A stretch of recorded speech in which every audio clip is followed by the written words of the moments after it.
tämmöinen normaali katuautoajaja ja ei ajattele asioita niin, että miten niin kuin vaaramomentteja on, esimerkiksi kaasu jää päälle tai joku jarru pettää, niin näitä ei ole tiedostettu.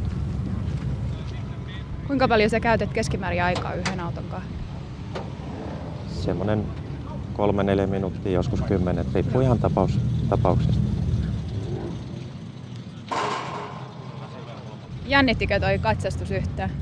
Ei, se oikeastaan just kävin viikko sitten tuossa ihan tuossa tieliikennekatsastuksessa sen kanssa, että ei mitään hämminkiä. Monenet kisat sulla on?